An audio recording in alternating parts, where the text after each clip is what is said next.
कक्षा 9 की आपकी जो प्रश्नावली 7.2 है 7.2।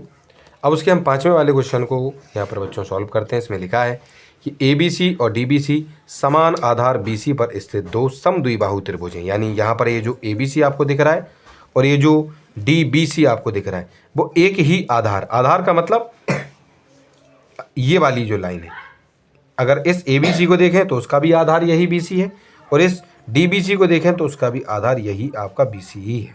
ठीक है कि नहीं? चलो, और कौन से हैं? समद्विबाहु। समद्विबाहु का मतलब क्या है? Isosceles triangle. यानी इस ABC में AB और AC बराबर हैं और इस DBC में आपकी BD और CD बराबर है।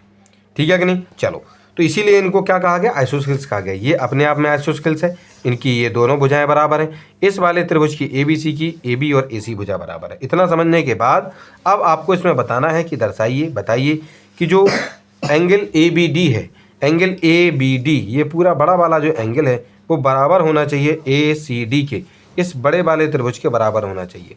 ये दोनों आपस में एंगल बराबर होने चाहिए, ये चीज़ हमें इसमें प्रूव करनी है। तो इसके लिए हम करेंगे क्या कि इन ट्राइंगल क्या लिखेंगे यहाँ पे हम? In triangle ABC।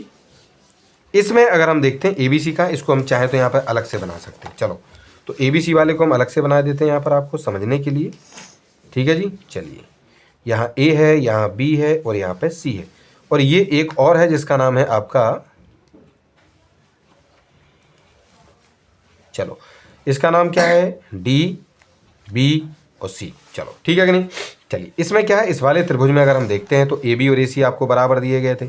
ठीक है, दिया गया था ये तो। और एंगल ABC, एंगल ABC ये वाला जो एंगल है छात्रों, और एंगल ACB ये वाला एंगल, ये अपने आप बराबर हो जाएगा। कहना क्यों हो जाएगा सर बराबर? हम सभी जानते हैं कि जो समद्विबाहु त्रिभुज होते हैं, ये आइसोस्केलेस ट्रायंगल है क्योंकि इसकी दो भुजाएं बराबर हैं। तो उसके जो भुजाएं बराबर हैं उसके सामने वाले जो कोण होते हैं, ये दोनों कोण आपस में बराबर होंगे, वही हमने यहाँ पे लिख रखा है और उसको हमने पहला वाला समीकरण बना दिया। ठीक है जी, चलिए उसके बाद इस DBC में आते हैं। तो यहाँ पर ये जो DB लाइन है और यहाँ पे ये जो CD लाइन थी, ये दोनों भी इसकी बराबर हैं। तो इसके सामने वाले जो कोण हैं वो आपस में क्या हो जाएंगे? बराबर हो जाएंगे। यानी देखो यहाँ पर लिखा है कि जो आपका DB और DC है, यानी ये जो DB और DC अगर आपके बराबर हैं, ये दिया गया था, तो आपका ये जो एंगल होगा DBC का है, DBC ये वाला एंगल और DCB ये वाला एंगल, ये दोनों आपस में बराबर हो जाएंगे क्योंकि ये समद्विबाहु त्रिभुजों के जो बराबर भुजाएं उसके सामने वाले कोण हैं। यानी जो आइसोस्केलेस ट्रायंगल है उनकी जो इक्वल साइड है उसके अपोजिट वाले एंगल्स हैं और वो हमेशा बराबर होते हैं, ये नियम कहता है। तो इसको हमने दूसरा वाला आपका क्या माना? समीकरण माना। ठीक है कि नहीं? चलिए, उसके बाद समीकरण 1 और 2 को जोड़ देते हैं। तो 1 और 2 को जोड़ देते हैं। तो मुझे एक बात बताओ, 1 और 2 को जब जोड़ेंगे, जैसे इसको हम यहाँ पर आपको लिख के बताते हैं, ये है ABC बराबर में एंगल ACB लिखा है और दूसरा वाला एंगल DBC और एंगल DCB। तो हम क्या करेंगे? इन दोनों को जोड़ेंगे और इन दोनों को जोड़ेंगे। ठीक है, यानी एंगल ABC और एंगल DBC बराबर है एंगल ACB ये लिखा है और प्लस में एंगल DCB।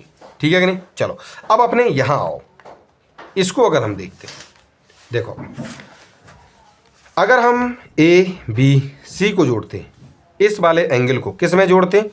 इस वाले एंगल को अगर हम जोड़ते हैं DBC के साथ, DBC यानी इस वाले एंगल के साथ, तो ये पूरा बड़ा वाला एंगल बनकर तैयार होगा, ये पूरा बड़ा वाला एंगल। ठीक है कि नहीं? यही है ना?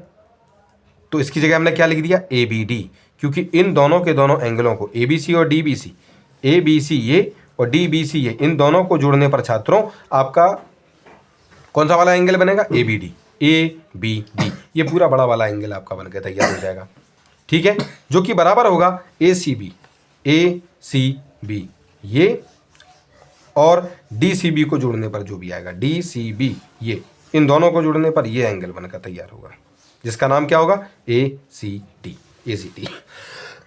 ठीक है कि नहीं? तो यहाँ पर हमें यही चीज़ आपके इस क्वेश्चन में सॉल्व करनी थी कि जो एंगल ABD है और जो एंगल ACD है वो आपस में बराबर हो, और हमने यहाँ पर इसको सिद्ध कर दिया है, यानी प्रूव कर दिया है। और इस तरीके से ये जो 5th वाला क्वेश्चन है छात्रों, वो भी आपका यहाँ पर सॉल्व हो जाता है।